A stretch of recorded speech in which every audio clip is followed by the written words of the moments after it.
आज की क्लास शुरू करें जी। अरे जी। और सर्द हवा का मौसम है, ठंडा भी है ना।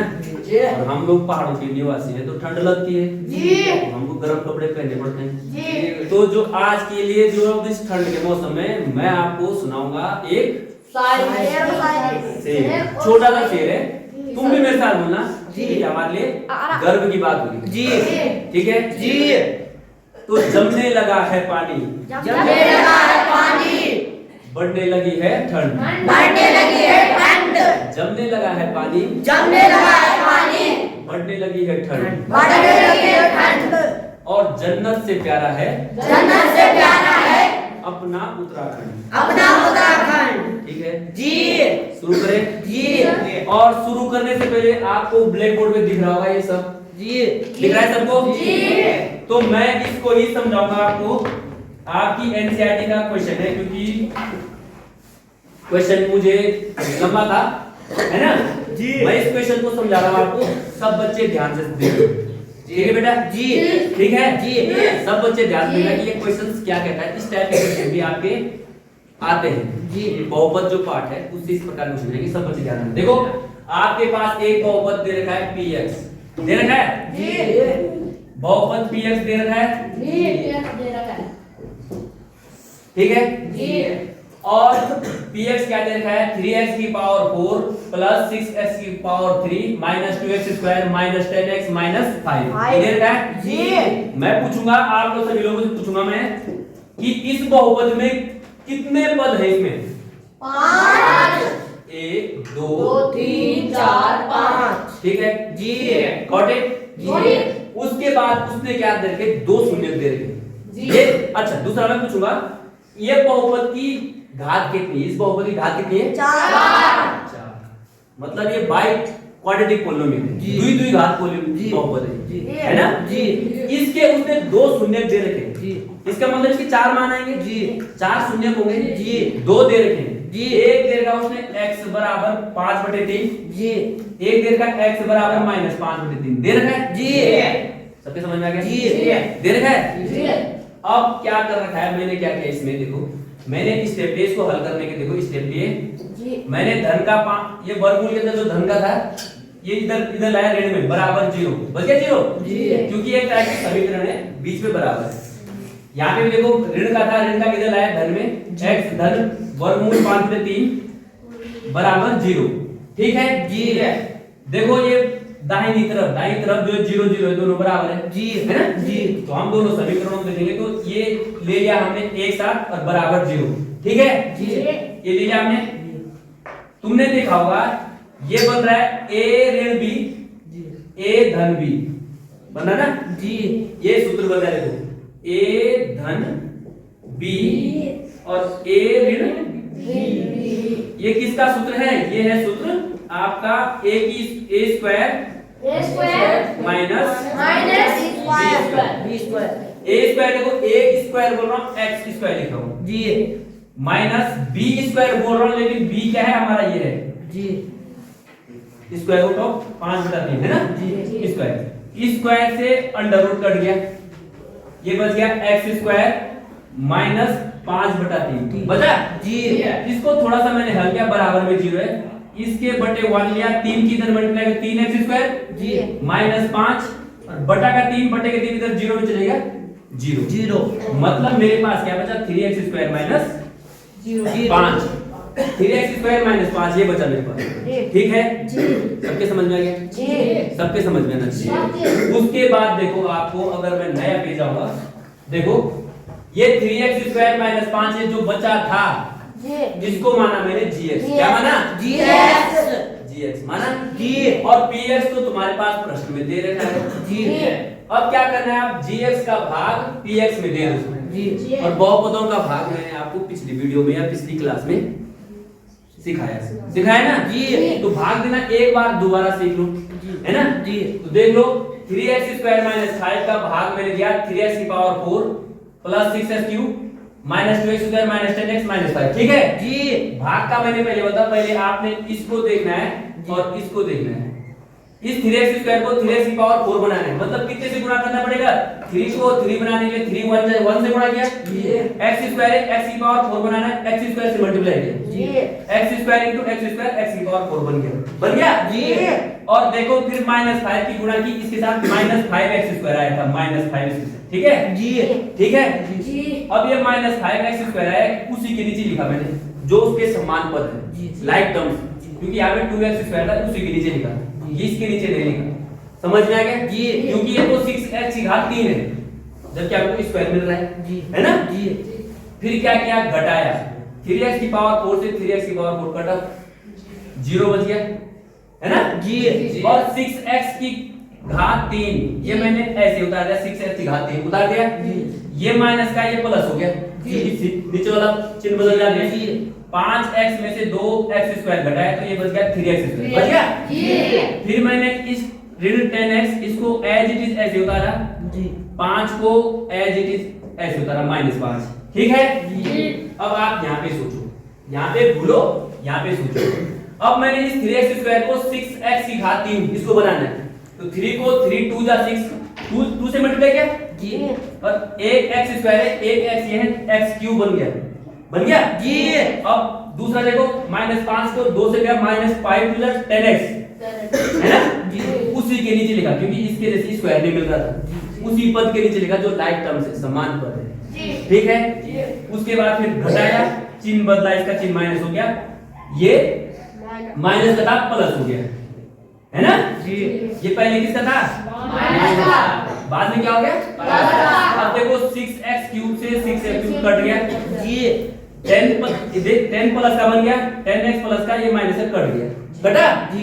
फिर उसके बाद 3x स्क्वायर को नीचे उतारा जी, और ये -5 नीचे उतारा एज इट इज, ये यहाँ, ठीक है जी। उसके बाद क्या किया? फिर 3x स्क्वायर को 1 से मल्टीप्लाई किया, इतना 3x स्क्वायर आया जी, -5 को 1 से मल्टीप्लाई किया, -5 आया, चिन्ह बदले, प्लस का माइनस हो गया, है ना, माइनस का प्लस हो गया, 3x स्क्वायर से 3x स्क्वायर कट गया, धन के 5 में से ऋण के 5 बचा क्या? 0 बच गया जी। इस 0 को बोलते हैं शेष फल, ठीक है जी। और जो ये यहाँ पे प्राप्त हुआ इसको बोलते हैं QX भागफल, वेरी गुड। क्या बोलते हैं? QX, क्या बोलते हैं? QX भागफल बोलते हैं जी। और जो इससे तो हमने भाग दिया, इसको बोलते हैं भाजक GX, ठीक है जी। और ये तो हमारा था ही यहाँ पे क्या? भाज्य PX। अब मैं एक चीज बताता हूँ, मतलब जो शून्य दे रखे थे वो उनके इस PX के मान थे, वो है ना, 2 मान तो दे रखे थे हमको, दे रखे ना, हमने क्या वो 2 और पूछ रहा था, वो प्रश्न में क्या है 2 और पूछ रहा था, तो 2 तो हमको पता तभी तो 0 है जी। किसी PX बहुपद के जो शून्य होने का मतलब होता है कि वो शून्य उसके जब शून्य होंगे तो इसका मतलब उसका भाग पूरा 0 आएगा हमारे पास, शेष फल क्या बचेगा? 0, है ना जी। अब क्या करो, देखो अब क्या करना है इसके बाद, यही चीज अब इम्पोर्टेंट है। 2 तो हमको पता है क्योंकि 4 घात वाला बहुपद है जी, है ना जी। 4 घात वाला बहुपद, 4 मान आने चाहिए उसके, कितने मान आने चाहिए? 4। 2 उसने दे रखे जी, 2 हमने निकाले जी, तो 2 निकालने हैं, इसलिए आपको इस पर ध्यान देना है जो ये भागफल में आया, भागफल में आया जी। इसको हल करना है भागफल वाले को, तो भागफल में आपके पास ये आया था QX, आया था जी, ये आया था। इसके मैंने गुणनखंड कर दी। अब गुणनखंड करने का तरीका क्या है? यहाँ पे इसका गुणांक 1 है जी, x स्क्वायर गुणा क्या है? 1। इस 1 की देखो, इसकी और इसकी जी, इसकी आपस में हम थोड़ा सा रफ ये यहाँ पे 1 गुणा गया 1, कितना आएगा? 1। इस 1 को हमने 2 बनाना है, तो क्या करूंगा मैं? 1 + 1, है ना 2, तो 2 की जगह मैंने देखो 2x बनाया मैंने, तो x 1x + 1x 2x लिख दिया, लिखा ना जी, लिखा जी। पहले कितने पद थे? 1 2 3, अब कितने हो गए? 4 हुए जी। अब क्या किया मैंने? इन 2 का एक जोड़ा बनाया जी, ये 2 जी, इन 2 का एक जोड़ा बनाया जी। यहाँ से x भाग लिया, यहाँ बचा x, यहाँ बचा 1, है ना, जो बाहर आ गया जी यहाँ पे तो 1 है जी है ना जी। मतलब पूरा में कहीं भी लिख सकते 1 का मतलब वही संख्या और ये x प्लस 1 बच गया ठीक है। x प्लस 1 यहाँ से x प्लस 1 फिर कॉमन लिया जी फिर बचा x प्लस 1 ये x प्लस 1 दूसरे कोष्टक में बच गया मतलब हमारे x के 2 और मान निकल गए। धन का 1 इधर जाएगा ऋण में ऋण का 1 और ये धन का 1 इधर जाएगा ये भी ऋण का 1। देख लो 4 थे ना जी 4 थे जी। तो वो 4 कौन कौन से है देख x का एक तो था पहला देखो पहले उसने दिया था वर्गमूल 5/3 दिया था एक शून्य जी एक शून्य था x बराबर ऋण वर्गमूल 5/3 दो शून्य थे जी और एक शून्य का आ गया तुम्हारा देखो x बराबर ऋण 1 आगे जी और एक शून्य का है तुम्हारा x बराबर दूसरा कितना ऋण 1 ये भी सेम है ये दोनों क्या है सेम आ रहे देखो 1 2 3 4 शून्य का आगे जी 4 घात वाला बहुपद था जी dx 4 घात वाले था जी ये इसको इस प्रकार सॉल्व करते हैं ये आ गया इसका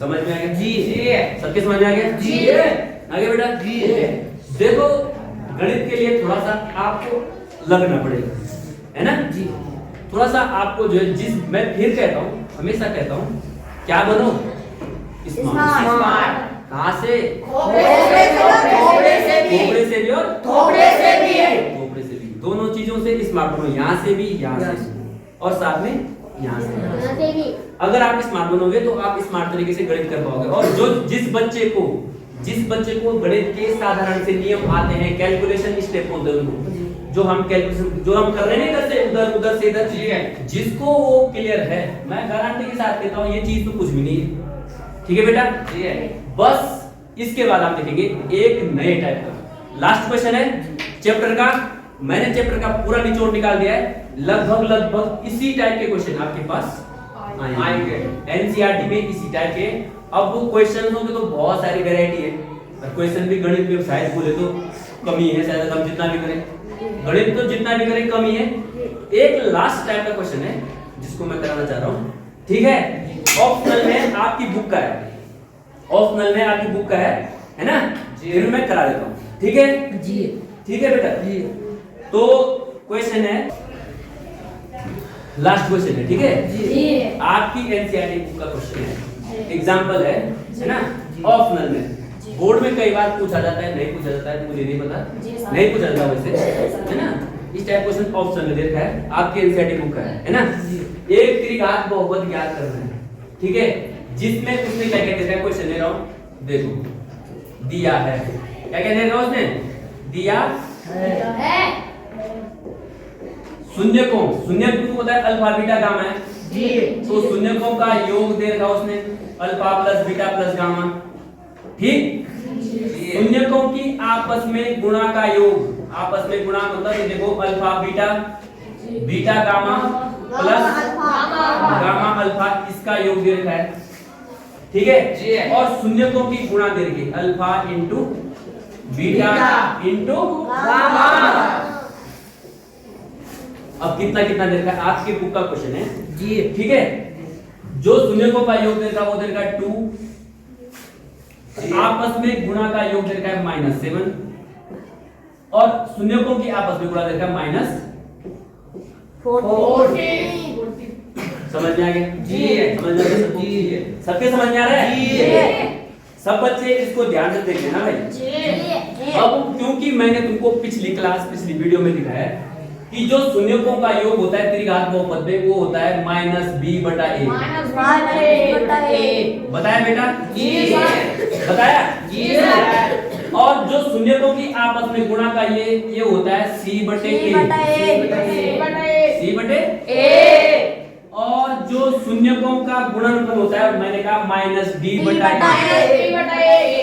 होता है कि नहीं होता है जी ये मैंने आपको कहा था आपने क्या निकालना है त्रिघात आपको पता भी है कि त्रिघात बहुपद कैसे बनता है देखो त्रिघात बहुपद ऐसे बनता है देखो सब बच्चे ध्यान देना ये देखो ऐसे बनता है ax की घात 3 सबसे उच्चतम घात फिर क्या होता है bx की घात 2 bx स्क्वायर वेरी गुड फिर cx फिर डी, फिर डी होता है कि नहीं होता है अचर राशि, है ना? फिर क्या होता है? डी। ये त्रिघात बहुपद बन गया, समझ में आ गया?